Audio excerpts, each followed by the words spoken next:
पिछले 11 वर्ष में हमने भारत की बदलती हुई तस्वीर को देखा है, एक नए भारत का दर्शन किया है। ऐसे नए भारत के शिल्पी आदरणीय प्रधानमंत्री जी का एक संदेश उत्तर प्रदेश की दिशा से इस अवसर पर हमें उपलब्ध हुआ है। ये हमारा सौभाग्य है कि आज मुझे आदरणीय प्रधानमंत्री जी के संदेश को प्रदेश की जनता जनार्दन के सामने यहां पर व्यक्त करने का अवसर प्राप्त हो रहा है। मैं इसके लिए आदरणीय प्रधानमंत्री जी के प्रति आभार व्यक्त करते हुए, आदरणीय प्रधानमंत्री जी ने लिखा है कि आज 24 जनवरी को उत्तर प्रदेश दिवस मनाया जा रहा है। मैं सभी यूपी वासियों को उत्तर प्रदेश दिवस की हृदय से शुभकामनाएं देता हूं। मैं काशी का सांसद हूं और यूपी के लोगों ने मुझे चुनकर के लोकसभा भेजा है, इसलिए यह दिन मेरे लिए और भी विशेष हो जाता है। यूपी के लोगों से मुझे जो प्रेम और आत्मीयता मिली है वह मेरे लिए एक बहुत बड़ी पूंजी है। उत्तर प्रदेश की मिट्टी में कुछ खास है।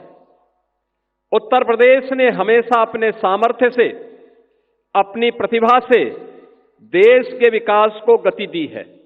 मुझे खुशी है कि हमारा उत्तर प्रदेश आज विकास भी और विरासत भी के मंत्र का उत्तम उदाहरण बन रहा है।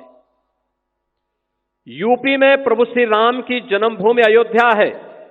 भगवान श्री कृष्ण की जन्मभूमि मथुरा वृंदावन है और इसी भूमि पर सारनाथ से भगवान बुद्ध का ज्ञान विश्व को प्राप्त हुआ था।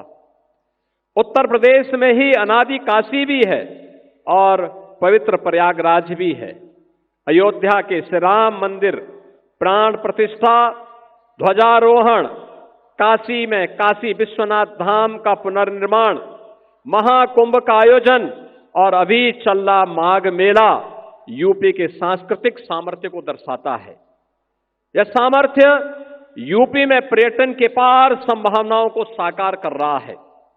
उत्तर प्रदेश झांसी और मेरठ से लेकर के काकोरी तक स्वतंत्रता आंदोलन की उर्वरा भूमि भी रहा है। इस प्रांत की मिट्टी को रानी लक्ष्मीबाई, जलकारी बाई, बेगम हजरत महल, मंगल पांडे, राम प्रसाद बिस्मिल, चंद्रशेखर आजाद, अस्फाउल्लाह खां जैसी महान विभूतियों की जन्मभूमि और कर्मभूमि बनने का गौरव प्राप्त है। मध्यकाल में राजा महाराजा सुहेलदेव ने आक्रमणकारियों के आतंक का अंत किया था। इतिहास राजा बिजली पासी के शौर्य को भी साक्षी रहा है। ऐसी महान प्रेरक गाथाओं को साथ लेकर उत्तर प्रदेश के लोगों ने अपने श्रम, सामर्थ्य और निष्ठा से राज्य की एक अलग पहचान बनाई है।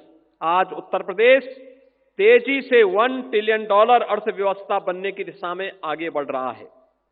एक समय ऐसा भी था जब दशकों तक प्रोजेक्ट्स के लंबित रहने के कारण आम लोगों के मन में व्यवस्था के प्रति एक अविश्वास पैदा हो गया था। लेकिन आज भारतीय जनता पार्टी सरकार में पुराने प्रोजेक्ट भी पूरे हो रहे हैं और नई परियोजनाएं भी तेजी से पूरी की जा रही हैं। इसमें केंद्रीय स्तर पर होने वाली प्रगति की बैठकों की भी अहम भूमिका रही है। Purvanchal expressway, Bundelkhand expressway, Delhi Meerut expressway के बाद अब गंगा एक्सप्रेसवे भी यूपी के विकास को नई रफ्तार देने जा रहा है। उत्तर प्रदेश जल्द ही 21 हवाई अड्डों वाला प्रदेश बनने की राह पर है और देश में सबसे आगे खड़ा है। लखनऊ, वाराणसी, अयोध्या जैसे अंतर्राष्ट्रीय एयरपोर्ट दुनिया के लिए हमारे द्वार खोल रहे हैं। जेवर का नोएडा इंटरनेशनल एयरपोर्ट भी शीघ्र ही लाखों यात्रियों की उम्मीदों को उड़ान देगा। अपने विशाल जन सामर्थ्य के साथ आज यूपी आत्मनिर्भर भारत अभियान को बल दे रहा है। उत्तर प्रदेश में लाखों की संख्या में एमएसएमई, लघु और कुटीर उद्योग भी हैं। बनारसी साड़ियां हो, भदोई के कालीन हो, कन्नौज के इत्र हो या मुरादाबाद के पीतल के बर्तन, यूपी के हर जिले की अपनी शक्ति है। एक जिला एक उत्पाद अभियान ने यूपी के लाखों लघु उद्योगों को सशक्त किया है। इसके साथ ही सेमीकंडक्टर चिप, ब्रह्मोस मिसाइल का उत्पादन, डिफेंस कॉरिडोर के जरिए यूपी विकसित होते भारत का प्रतिबिंब बनकर उभर रहा है। मोबाइल मैन्युफैक्चरिंग में यूपी के नंबर 1 होने पर हमें गर्व है। उत्तर प्रदेश आज मजबूत कानून व्यवस्था का भी एक उदाहरण बन चुका है। नए कीर्तिमान के साथ ही राज्य ने जन सेवा और लोक कल्याणकारी नीतियों को अंतिम पायदान पर खड़े व्यक्ति तक पहुंचाकर भी उत्कृष्ट उदाहरण पेश किया है। गरीबों के लिए रिकॉर्ड संख्या में बने नए घरों से लेकर के बेहतर जीवन के लिए उन तक पहुंच रही विभिन्न सुविधाएं अंत्योदय के लिए भारतीय जनता पार्टी के समर्पण को दिखाता है। यूपी पिछड़ों को प्राथमिकता के मंत्र को भी आत्मसात करते हुए आगे बढ़ रहा है। मुझे याद है, मैंने गरीब महिलाओं के जीवन में बड़ा परिवर्तन लाने वाली उज्ज्वला योजना को यूपी के बलिया से शुरू किया था। आज उज्ज्वला योजना गरीब कल्याण और महिला सशक्तिकरण का पर्याय बन चुकी है। आज का यह दिन यूपी के हर नागरिक के लिए संकल्प का भी अवसर है। यूपी के सभी निवासियों को विकास के हर पैरामीटर पर यूपी को नंबर 1 बनाने का संकल्प लेकर के आगे बढ़ना होगा। हम संकल्प लें कि यूपी को आत्मनिर्भर अभियान, मिशन मैन्युफैक्चरिंग, ग्रीन एनर्जी सहित विभिन्न क्षेत्रों में अग्रणी बनाएंगे। जनसंख्या की दृष्टि से यूपी देश का सबसे बड़ा राज्य है। जब हम सामूहिक शक्ति से विकास का निर्धारित लक्ष्य लेकर चलेंगे तो यूपी की प्रगति से देश के विकास को भी गति मिलेगी। मैं एक बार फिर उत्तर प्रदेश के सामर्थ्य और प्रदेशवासियों के समर्पण को नमन करते हुए उत्तर प्रदेश दिवस की बधाई देता हूं। विकसित उत्तर प्रदेश का यह संकल्प दिन प्रतिदिन विकसित भारत के लक्ष्य की प्राप्ति की ऊर्जा बनेगा। इसी आशा और विश्वास के साथ आदरणीय प्रधानमंत्री जी का संदेश सभी उत्तर प्रदेश वासियों के लिए है। मैं इस अवसर पर आदरणीय प्रधानमंत्री जी का हृदय से आभार व्यक्त करता हूं। मित्रों, आज हम उत्तर प्रदेश के 77वें स्थापना दिवस के अवसर पर यहां पर उत्तर प्रदेश के इस राष्ट्र प्रेरणा स्थल पर आदरणीय मुख्य अतिथि के महत्वपूर्ण उद्बोधन के लिए यहां पर उत्सुकता से इंतजार कर रहे हैं। प्रदेश के सभी 75 जनपदों में हर राज्य में कार्यक्रम आज के दिन पर आयोजित हो रहे हैं। प्रदेश और देश के अंदर, दुनिया के अंदर जहां कहीं भी उत्तर प्रदेश वासी है वो आज इस आयोजन के साथ जुड़ रहा है। हमें याद है जब 2018 में उत्तर प्रदेश ने पहली बार अपनी स्थापना दिवस के कार्यक्रम को आयोजित किया था, तब प्रदेश के माननीय राज्यपाल के रूप में आदरणीय श्री राम नाईक जी थे और आदरणीय प्रधानमंत्री जी और आदरणीय गृह मंत्री जी उस समय भारतीय जनता पार्टी के राष्ट्रीय अध्यक्ष थे। उनकी प्रेरणा से हम लोगों ने परंपरागत उद्यम को 1 डिस्ट्रिक्ट 1 प्रोडक्ट के रूप में आगे बढ़ाया था। आज यह आत्मनिर्भर उत्तर प्रदेश की एक नई ताकत बनी है और आत्मनिर्भर भारत में अपना योगदान दे रहा है। और आज हम सब आदरणीय गृह और सहकारिता मंत्री जी के कर कमलों से हम लोगों ने अभी 1 डिस्ट्रिक्ट 1 कुजीन यानी एक जनपद एक व्यंजन, यह योजना आज लागू की है।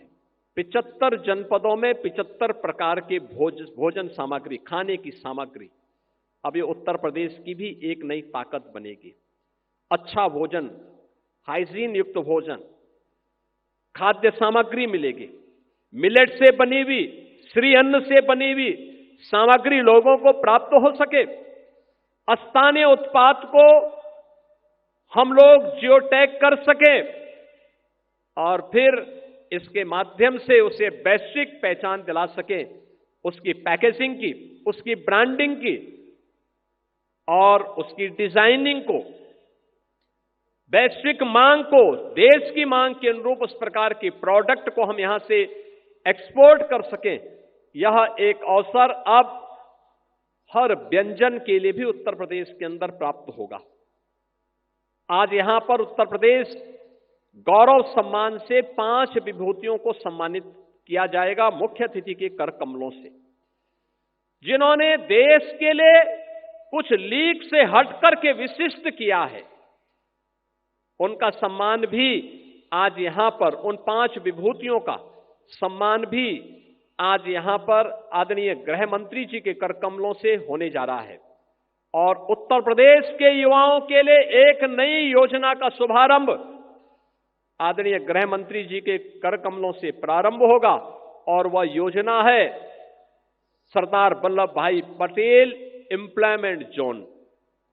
हर जनपद में लगभग 100 एकड़ क्षेत्रफल में जो भी युवा नौकरी करने का इच्छुक है, अपना कारोबार प्रारंभ करने का इच्छुक है, उसकी योग्यता और उसकी क्षमता के अनुरूप उस स्केल को स्किल डेवलपमेंट में बदलना, और फिर उसके लिए उस प्रकार के रोजगार की संभावनाओं को आगे बढ़ाने के लिए यह एक विशिष्ट योजना आज उत्तर प्रदेश के अंदर आदरणीय गृह मंत्री जी के कर कमलों से प्रारंभ होने जा रही है।